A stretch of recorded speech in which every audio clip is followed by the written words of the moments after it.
Do you know the number of times I've seen a man cry? 7. And 6 of them were actors in tragic movies who were only allowed to have manly tears. You know what I mean. That single drop of water that slides down the actor's face because, God forbid, the actor look anything other than the perfect representation of masculinity. Add in the heroine's sob fest for comparison. The actors, the filmmakers make sure we don't mistake that tear for anything other than manly. The remaining one time was also coincidentally in a movie hall where it's dark, and I didn't technically see the guy cry, but rather heard him. I couldn't see his face until after the lights came back on. Until then, he was smart enough to hide any evidence of his crimes. But I was on to him. Crying is an important function of the human body. There's a reason God or evolution created tear ducts. I mean, they're not there just to be useless and invisible. Crying helps release stress and tension. And we inhibit half of our population every time we use the phrase, boys don't cry. I remember me laughing at my best friend when I was around 8 years old for crying after falling over a porcupine, an animal that has needles all over its body. And the truth is, if I was the one who fell and gave a tantrum, no one would have blinked twice.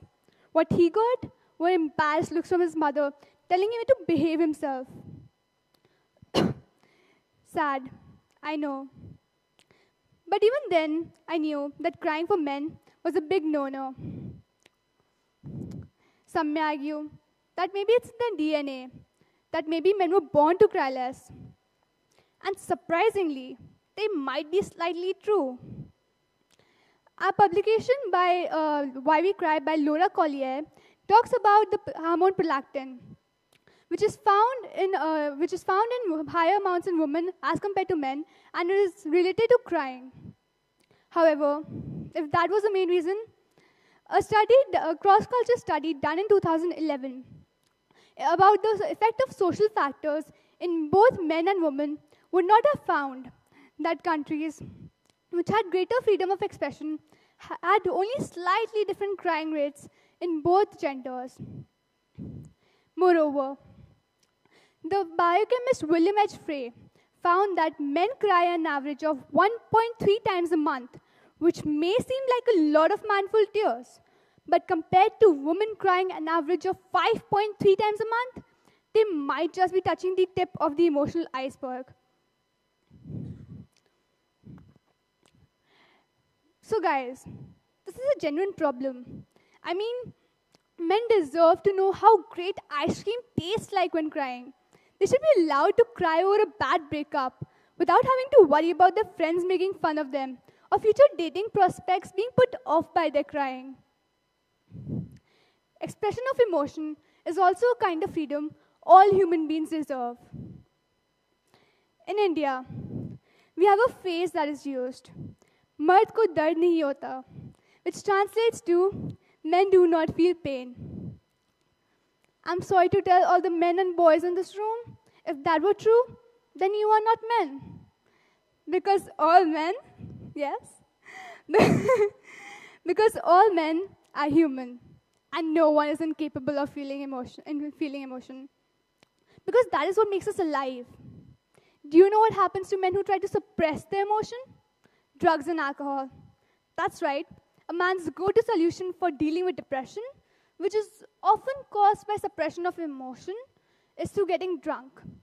But don't take my word for it. Take Langwa and Stormshacks, who conducted a study in 2000 and found that men often deal with depression through substance abuse. This needs to stop. This needs to end. But for this to end, we need to realize why it happens. Why do men feel the need to conform to the ideals of the macho man? Let me tell you why. We all have people we trust, people who are important to us. May they be family or friends. When you give someone that position in your life, you give them the power to make or break you because they have expectations. We have expectations, and we have the power to enforce those expectations because we are the society. We are the majority. All of us have experienced this in certain moments in our life. To be expected to achieve certain things, to be a certain way. And that might not necessarily be harmful, but that might not necessarily be helpful either. Because when those expectations differ from who you are within, the truth can leave you alienated. Because everyone's waiting for you to break. Everyone is waiting for you to make a mistake. You don't want someone to look down upon you, do you? Well, men don't want that to happen to them either. Some men might enjoy conforming to what society deems as the ideal man. And if that is what they are within, that's great. I mean, I've heard that being fit is a good thing.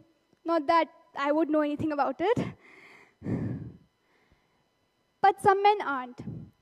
And they don't feel they can be who they want to be because of our expectations. This is why I stand here. This is my stance. To not demand emotional vulnerability from men, but to give them a chance, a genuine chance to be who they want to be, rather than who they're supposed to be something other than the macho man. You all know why this is important to you. You've heard this 1,000 times before. You're the future of the nation. You have the power to correct every mistake made in this world. That is a lot of pressure to put on the shoulder of someone whose biggest goal this week is to please pass that test I just gave. That's all right. That is not what I ask of you. But more than that, beyond that, this is important to you as humans, as individuals. Because spreading this message along will certainly help the people you reach out to. But this message is primarily for you. Because only by changing your expectations can you be expected to change the world. But why listen to me? A girl preaching about being a boy? What do I know about being a boy? We're completely different. But are we? Really? We both have 2 lungs, 1 brain, 1 heart. If I have it in me to be mentally tough, do you not have it in you to be a little bit more emotional? You are allowed to be sad. You are allowed to feel. You are allowed to be who you want to be. Thank you.